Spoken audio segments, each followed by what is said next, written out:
Hello everyone and welcome आज के हमारे इस वीडियो में। तो आज इस वीडियो में हम बात करेंगे एक फॉल्ट के बारे में जो आपकी लीलैंड है। और लीलैंड में फॉल्ट क्या है कि गाड़ी चलते चलते रेस अपनी जो है छोड़ देती है। तो गाड़ी जब रेस छोड़ती है तो उस समय कोई फॉल्ट कोड नहीं आता तो हम सोचते हैं कि भाई किस तरफ जो है ध्यान लगाएं, किस तरफ जो है हम देखें कि गाड़ी जो है रेस छोड़ रही है। तो कभी पैडल पे ध्यान जाता है, कभी क्रैंक सेंसर पे ध्यान जाता है और अलग अलग जगहों पे ध्यान जाता है। फ्यूल सिस्टम पे तो ध्यान जाता ही जाता है, लेकिन फॉल्ट कोड कोई नहीं है। तो किस तरीके से देखना है, और प्रॉब्लम हमारे फ्यूल सिस्टम में ही है।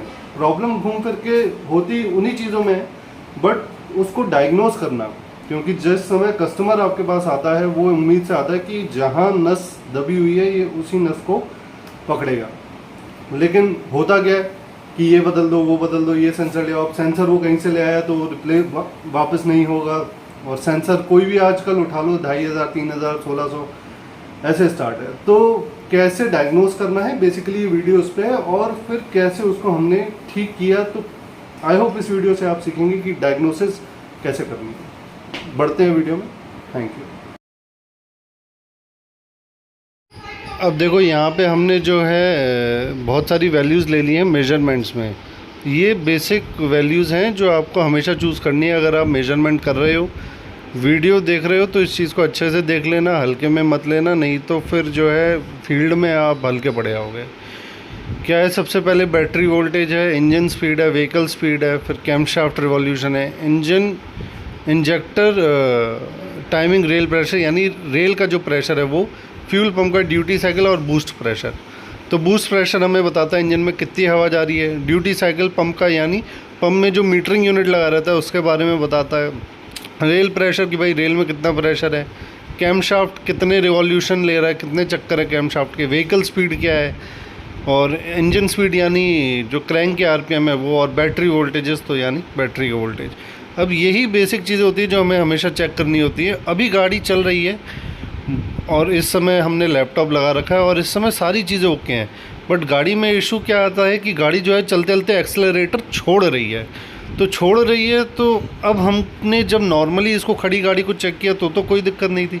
तो अब जब गाड़ी पे लगा करके इसको चलने का मकसद ये है कि जब एक्सेलरेटर छोड़े तब हम पकड़ेंगे कि इनमें से कौन सी चीज़ में दिक्कत आ रही है, कि हवा सांस लेने में दिक्कत आ रही है या रेल के प्रेशर में दिक्कत आ रही है, और फिर उसके ऊपर काम किया जाएगा। अब ऐसे तो इस समय हमने टर्बो का पाइप भी खोल के देखा, उसमें भी ऑयल है, और थोड़ी थोड़ी चीज़ें अभी ये ऐसे निकल रही हैं। तो इसका ये मतलब नहीं कि वही उसी की कमी है। तो एग्जैक्ट ढूंढेंगे कि किसकी कमी है, तो वही यहाँ पे हम देख रहे हैं। तो आगे देखते हैं।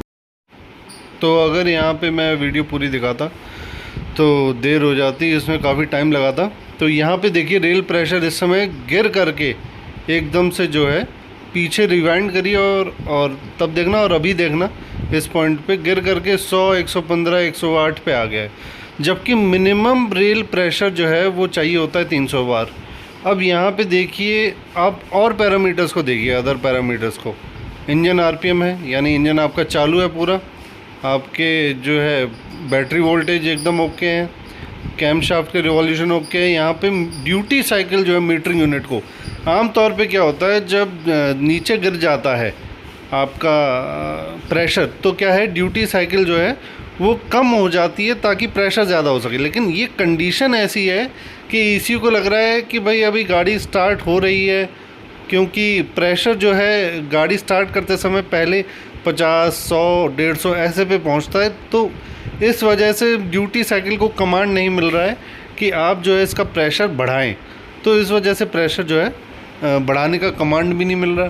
तो यहाँ पे गाड़ी बिल्कुल दब जाती है, बिल्कुल मर जाती है, और बिल्कुल हल्के हल्के धीरे धीरे जो है गाड़ी जो है बिल्कुल चलती है एकदम।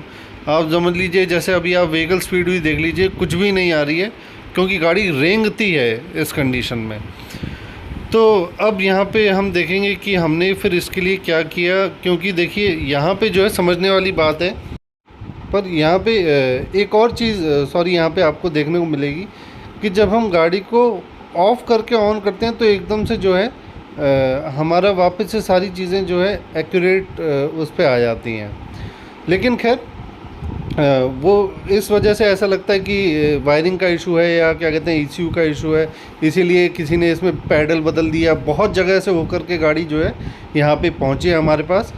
तो इस समय आप देखिए सारी चीज़ें ओके चल रही हैं इसकी, केवल रेल प्रेशर के अलावा गाड़ी जो है रेंग रही है। तो अब क्या क्या फ़ॉल्ट इसमें हो सकता है, अगर ये सोचा जाए कि अगर रेल का फॉल्ट है, हमने रेल का जो है रेल को टेस्ट किया, रेल बिल्कुल ओके थी। कोई कह सकता है कि वायरिंग का इशू है, लेकिन वायर अगर हम पंप का भी हटा दें और रेल का भी हटा दें तो भी जो है प्रेशर मैक्सिमम हो जाता है, लेकिन प्रेशर कम हो रहा है। आम तौर पे जो दिक्कत आती है वो आती है प्रेशर हाई होने की, कोई तार टूट गया पंप का या रेल का तो प्रेशर हाई हो जाता है। और प्रेशर हाई के बारे में और जानना है तो अभी हमने वीडियो भी डाला है उस पर हालिया में। लेकिन यहाँ पे कंडीशन है कि प्रेशर लो हो रहा है, प्रेशर हाई नहीं हो रहा। तो इंजेक्टर इसके टेस्ट हो चुके हैं, किसी इंजेक्टर की वजह से अगर ऐसा हो रहा होता तो हमें मशीन पे पता लग जाता, लेकिन इंजेक्टर में ऐसी कोई कमी नहीं। तो बचता क्या है, जो प्रेशर बनाता है वो है हमारा हाई प्रेशर पंप, और हाई प्रेशर पंप पे ही जा कर के ये सारी कड़ियाँ रुक रही हैं कि इसी में कोई ना कोई फॉल्ट है। क्योंकि एक्सेलरेटर का भी हमने टेस्ट कर लिया, एक्सेलरेटर बिल्कुल ओके था, इन्होंने नया भी डाल दिया था, कोई कनेक्शन वायरिंग भी उसकी सब ओके है, और इन क्रैंक सेंसर या कैमशाफ्ट सेंसर भी ओके, बिल्कुल सही रीडिंग आ रही है, व्हीकल स्पीड सेंसर भी ओके है। लेकिन जो पैरामीटर में गड़बड़ है वो फ्यूल रेल में आ रहा है, रेल का प्रेशर ओके नहीं है। तो अंत में वही चीज़ बचती है कि हमको पंप को टेस्ट करना है। और एक अनुमान हमने यहाँ लगा लिया था कि पंप का जो है एक प्लंजर, क्योंकि ये डबल सिलेंडर वाला पंप होता है, तो एक प्लंजर जो है उसका चिपका हुआ निकलेगा। और हुआ भी इसमें यही, एक प्लंजर जो है काम नहीं कर रहा था। तो सेम प्रॉब्लम हमने टाटा के एक व्हीकल में देखी, तो टाटा के व्हीकल में भी यही इशू आ रहा था और उसका हमने वीडियो बनाया, क्योंकि इस पे हम वीडियो बना नहीं पाए थे क्योंकि बहुत टाइम से फंसा हुआ था और उसको सॉल्व करके देना था। तो टाटा में भी सेम ही इशू आ रहा था। तो हम देखते हैं कि टाटा में हमने क्या देखा और इसमें भी हमने वही चीज़, सेम चीज़ बिल्कुल देखी थी। तो कैसे वो प्लंजर जो है चिपका हुआ निकलता है ये देखते हैं हम, चलिए।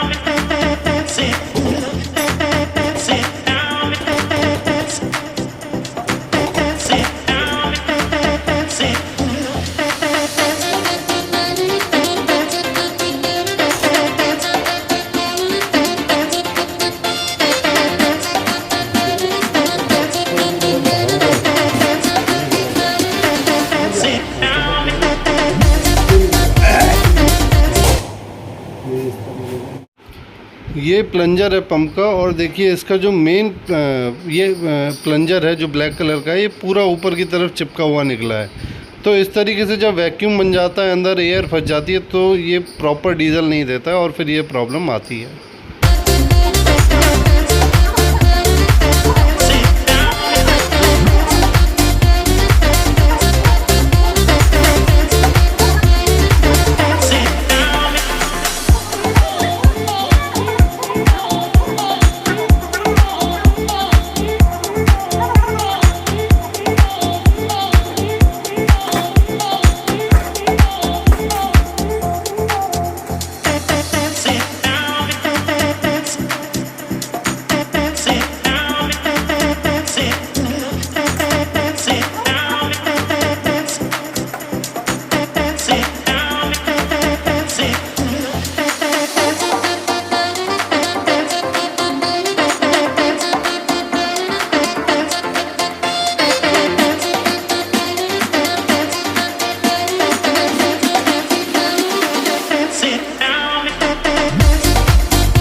ये हम टेस्ट कर रहे हैं अम्ब्रेला का पंप। सिंगल सिलेंडर है, तो इसकी देखिए, ये यहाँ पे हमने इनलेट का पाइप दिया है मशीन से, तो मशीन से प्रेशर इतना देना है। ये यहाँ से हमने आउटलेट निकाला, ये आउटलेट निकल करके आया हमारा यहाँ पे, और यहीं आउटलेट में हमने एक पाइप और लगा दिया है वेन पंप का। 100-130 आरपीएम पे लगभग आपका वेन पंप प्रेशर 7-8 बार बन जाता है, बट मिनिमम 2.5 से 3 बार का होना चाहिए। तो ये हमने प्लंजर कनेक्ट कर रखा है यहाँ पे सीधे मैनुअल रेल पे, हाथ से प्रेशर बनाना है। और अभी हम इसको प्रेशर बनाएंगे।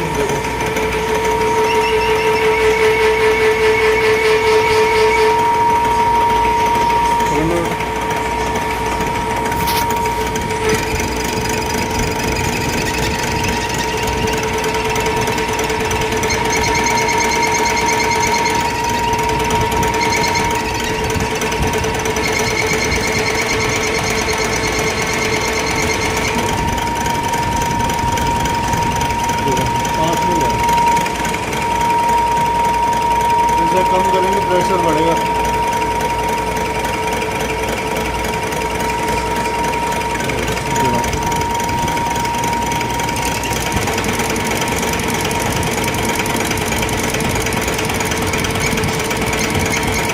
अब बढ़ाएंगे तो घटेगा।